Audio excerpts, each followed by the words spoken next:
अब करते हैं derivability at an interior point, यानी कोई फंक्शन है, let f be a function define on, हमने एक क्लोज इंटरवल ले लिया ए बी और हम कहते हैं कि f is said to be derivable at a point c, और वो c क्या है, इस ए बी को बिलोंग कर रहा है। वो कब कहेंगे,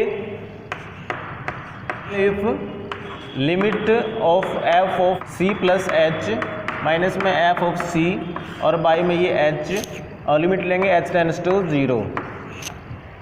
तो अगर ये लिमिट एग्जिस्ट करती है तो हम कहते हैं कि फंक्शन इज डेरिवेबल।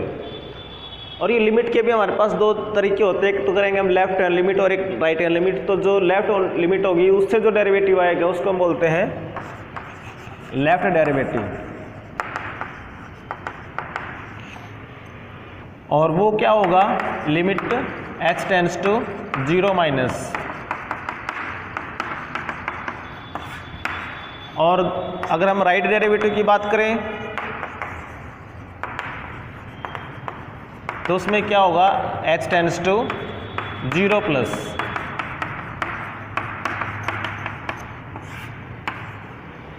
इसका मतलब ये बना कि जैसे हमारे पास कोई ग्राफ है और ये हमारे पास कोई पॉइंट है C और इस पे हमने फंक्शन की वैल्यू निकाल रखी है, वो है f ऑफ C। तो हमने फिर उसमें क्या किया, एक h और ऐड किया C में, तो अब वो प्लस माइनस के हिसाब से अगर वो पॉजिटिव है यानी राइट हैंड की बात करेंगे तो ये आपके पास होगा C प्लस एच, और इसके लिए जो वैल्यू हमारे पास आएगी वो इतनी आएगी जिसको हम कहेंगे f of C plus H. तो जो इनका डिफरेंस होगा वो ये हमने लिया और जो इनका डिफरेंस है वो हमने यहाँ पे लिया। तो अब इनका निकाल दिया हमने रेशियो और फिर हम लिमिट ले रहे हैं कि h टेंड्स टू 0। तो उस केस से हम जानना चाह रहे हैं कि जैसे ये x में हमने चेंज किया है उसके मुकाबले y में कितना चेंज आ रहा है, यानी this is the rate of change of f of x with respect to x। तो वो चीज़ हम निकालते हैं, लेफ्ट में हम लेंगे यहाँ पे c माइनस एच करके एक तरह से लेफ्ट साइड से, और राइट में लेंगे हम राइट साइड से। अगर दोनों का सेम आता है तो हम इसको डेरिवेटिव कह देते हैं, और इसको हम लिखते हैं हम लेफ्ट डेरिवेटिव ऑफ फंक्शन, इसको लिखते हैं राइट हैंड डेरिवेटिव ऑफ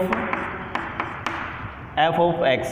तो ये राइट f डैश c लिख दिया हमने और इसको लिखेंगे हम f डैश c। अब एक इम्पोर्टेंट थ्योरम है हमारे पास, रिजल्ट भी है याद करने के लायक। अगर कोई फंक्शन डेरिवेबल है किसी पॉइंट पर तो वो उस पॉइंट पर कॉन्टिन्यूस होना मस्ट है, जरूरी है।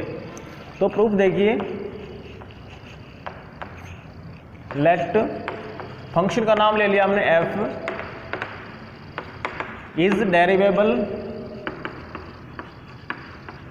एट ए पॉइंट, पॉइंट का नाम ले लिया हमने c। तो डेरिवेबल है तो इसका मतलब क्या होगा, by definition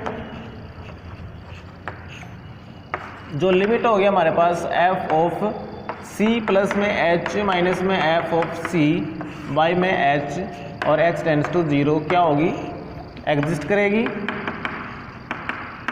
and equal to, और किसके इक्वल होगी, f डैश c के इक्वल हो जाएगी। अब हमें फंक्शन को कंटिन्यूस प्रूव करने के लिए फंक्शन की लिमिट दिखानी है, वो किसके बराबर आनी चाहिए, f ऑफ c के। तो हम f x और f ऑफ c का जो डिफरेंस है इसकी हम लिमिट दिखा देते हैं कि x टेंड्स टू c के लिए ये 0 आ जाएगी, तब इसकी लिमिट ये बन जाएगी। इसमें x को पुट कर लेते हैं, x को पुट कर लिया हमने c प्लस में h। ऐसे करने से क्या होगा कि जैसे x टेंड्स टू c होगा, h टेंड्स टू क्या हो जाएगा, whenever x tends to c h tends to 0। तो therefore limit f of x minus में f ऑफ c की वैल्यू क्या बनेगी, लिमिट आ जाएगी h पे, और यहाँ पर यह आ जाएगा f ऑफ c प्लस में h माइनस में f ऑफ c और डिवाइडेड बाई, हमने ले लिया यहाँ पर h से डिवाइड कर दिया और h से गुणा कर दिया। ऐसे करने से ये जो हम आपके पास है इसकी वैल्यू हमारे पास किसके बराबर आएगी, f डैश c के बराबर। तो ये बच गया एफ डैश सी और लिमिट रह गई एच पे कि एच टेंड्स टू 0। तो इस लिमिट 0 to 0 ये कांस्टेंट है फिर भी, तो ये 0 आ गई। तो यहाँ से अगर हम इसको राइट में ले जाएं तो this implies limit of f x tends to c, इसकी लिमिट तो सेम रहेगी, इसको बराबर में ले जाओ बस एफ ऑफ सी। तो दिस शोज दैट की फंक्शन इज कंटिन्यूअस।